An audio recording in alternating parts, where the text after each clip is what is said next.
The disappearance of Melinda Borden. The disappearance of Melinda still remains an unsolved history. It's a cold case file. Oral history, as told by the elders, is that she was an unlisted passenger aboard the Titanic. She was traveling as a personal caregiver with a European contractor. April 1912, the Titanic hit an iceberg. I thought about jumping overboard, says Melinda, but I was too scared. Then I thought about sliding down the ropes, but oh my God, they were shooting at all black faces in sight, nor will they give us life jackets. Then the water forced me into the sea. I swam towards European lifeboat, but they pushed me away. Then a big, large wave grabbed me and it forced me. It twisted me around like I was dancing. Of course, my ancestors continued to search. They used dancing to tell the stories. They told it through folklore. They told it through history. They danced and they danced. And they continued to search and allowed to tell the story. Most of them was during this time. But Miss Fletcher has passed on, and she was the oldest. I think all of them is gone now. Miss Fletcher's the last one. But my husband he was so tender. He just broke down. He said, baby, we lost everything we had. This is OC the Great. So on that day, the next generation of fearless revolutionists walked on bloody soil of their ancestors. It was the 100-year anniversary. I'm telling you, we visited the 100th anniversary of Black Wall Street. That was a proud day. You had all these different organizations. You had gun clubs, you had motorcycle clubs, Black Panther, or just individual old civil rights activists like me, right? And Biden turned them down. Though it was three of them, you guys, y'all gonna see they gave them that parade that same day. Biden turned them down. And I'm saying, I know, here it is, Miss Fletcher and her brother, the other young lady over there. They're getting ready to get enough money to pass down to their children for generational wealth. And they said no, but yes to Afghanistan. Now, Afghanistan, these men fought in that Afghanistan war, right? They are upset with the way America has treated the Afghanistan. They have gotten reparation, whether you want to call it or not, reparation. And we still haven't gotten reparation, right? Fundamental Black America needs reparation. Cut that check. Let's get more Grainville. I said Grainville. Grainwood, Tulsa. You know what I'm saying? This is the land that they bombed. You know what I mean? This is the same land they bombed. You know. And yeah, they don't want to see us. They don't want to see this type of unity. That now.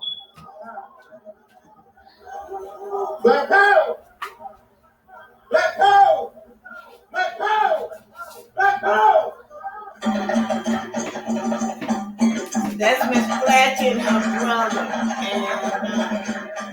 But I'll never forget when Miss Fletcher sat down there in front of, I think it was Biden and lots of the other politicians, and told the story of how she remembered it, y'all. You know, they always want you to say, well, that was just so long ago. That was so long ago. And here it was, Miss Viola sitting there. Oh, no, it was not that long ago. But the Greenwood neighborhood was seen in ruins after a mob passed during the race massacre in Tulsa, Oklahoma. June the 1st, 1921, y'all. One of them is 109-year-old Viola Ford Fletcher, otherwise known as Mother Fletcher. So she was 111 when she died. This was 100 when she was 109. She gave an interview, y'all. She says, "I have lived through the massacre every day, every day." And don't y'all know that when she sat down there on that 100th anniversary at that event in front of all those black politicians, and Biden was there too, I was saying this was it. This is it. She and the others, it was all three of those elders sit down there and so eloquently told this about the Tulsa race massacre firsthand. I remember just watching it on the big screen saying, this is it. They are finally going to get reparation. Even if they're not going to get reparation for everyone, these three people right here, Miss Fletcher and her brother and the other lady, Leslie. Okay, let me read this to y'all. She says she remembers, y'all. "I have lived through the massacre every day, but she just can't forget it." Miss Viola Fletcher is the oldest known survivor of 1921 Tulsa Race Massacre. "We will never forget this history, Mother Fletcher. On its 104th anniversary, we honor the lives of the Tulsa Race Massacre victims and the legacy of the Greenwood District. It's a community that amplified the power of Black excellence, the power of success and freedom. The justice system have failed Greenwood survivors and descendants, so we must continue to uplift their voices and share their stories.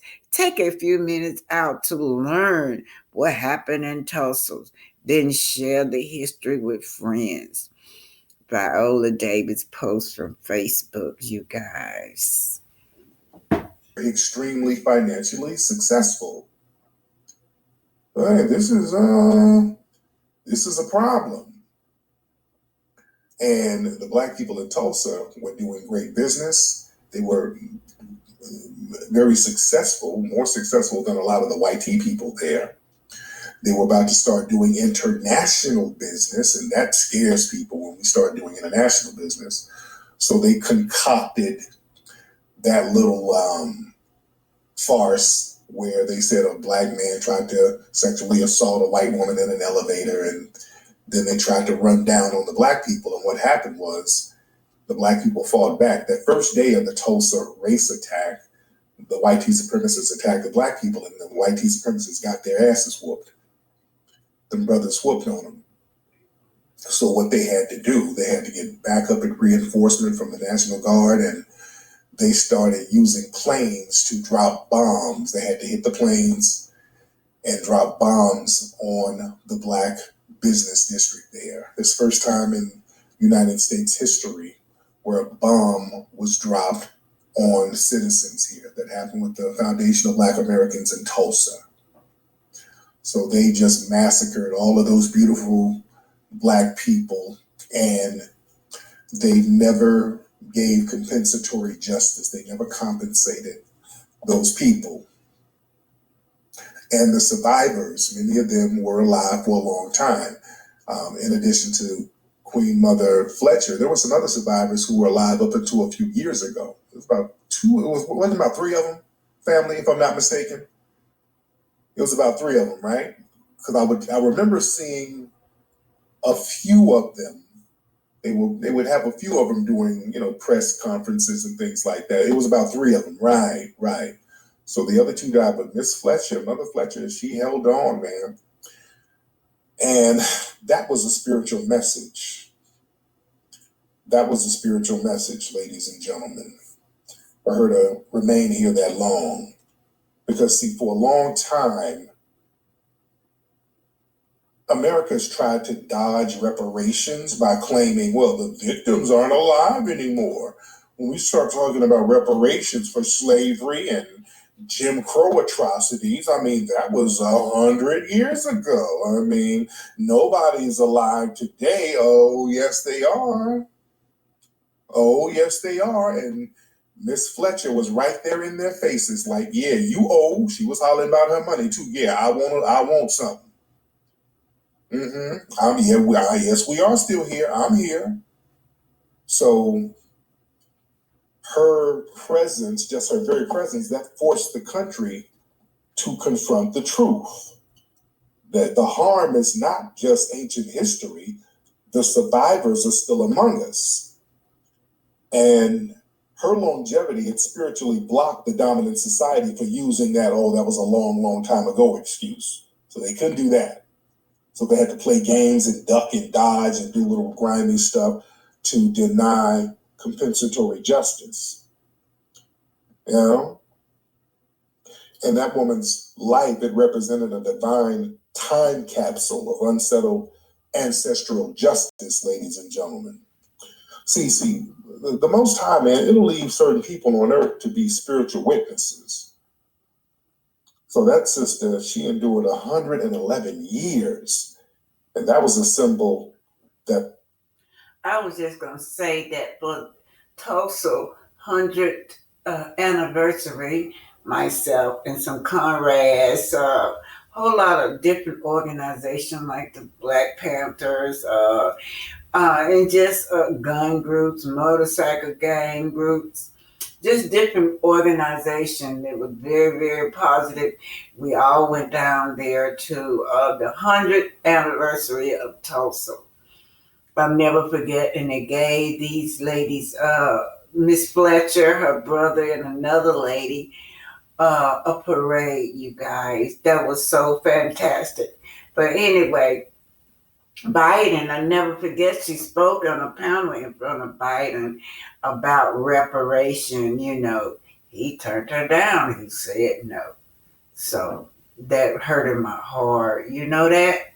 But anyway, Miss Fletcher, honoring our ancestors. What ancestors' assignment did Viola Fletcher leave for FBA?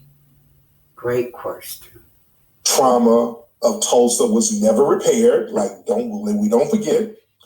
The nation's debt to Black Americans remained unpaid. The lineage harmed by anti-Black terror is still here. So her longevity was very intentional from a spiritual standpoint, ladies and gentlemen. Right, the spirit realm preserved that sister here to testify on behalf of the ancestors. You know what I'm saying? So they couldn't just bury that stuff. Oh, man, this was some spiritual stuff here, man. And she lived long enough to overlap with the foundational Black American delineation Renaissance movement that we're having right now. Her energy lends to that. See, she lived to witness the rise of the modern delineation movement where foundational Black Americans are reclaiming our lineage. We're demanding specificity. And we're pushing for tangible reparations. Yeah? So her life bridged two eras. I want y'all to understand something. See, this was very, very important. I want y'all to feel me. She was a part of raw racial terror, and she was a part of lineage-based reparations demands that we're having right now. So her energy was here for us to take up and continue with. You understand? That overlap is spiritually powerful, ladies and gentlemen. Her presence, it validated the argument that reparations are not just symbolic, they're owed to an actual lineage that's harmed. And they're still surviving people who never saw justice. Yeah? And she kind of symbolized that ancestral endurance and that foundational Black American spiritual resilience. You understand? Very few people live to be 111. You know? Ooh, I want to claim that blessing, y'all. I'm older than Nigeria. I have to remind those tellers that every time they come up on there and talk to Tariq. That's what I be saying in the background. But anyway, what ancestors' assignment did Viola Fletcher leave for FBA? Great.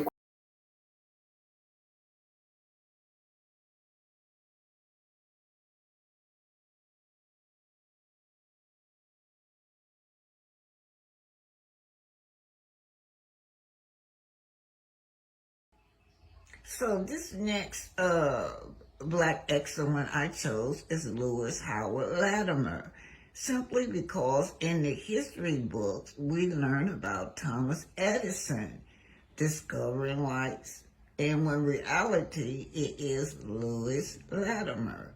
Some of you may heard of it, but the problem here is that we need to teach it to our children. We have to deprogram our children. It says patent January 17, 1882. All right. Look at this facts. Some of you already know it, but I want to drill this facts in so you guys can teach it to your family and loved ones. Born on September 4th, 1848 to December 11th, 1925, Latimer was an American inventor and patent draftsman.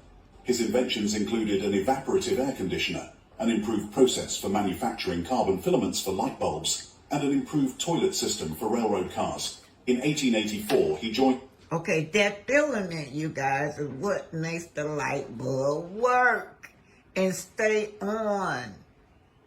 the Edison Electric Light Company, where he worked as a draftsman.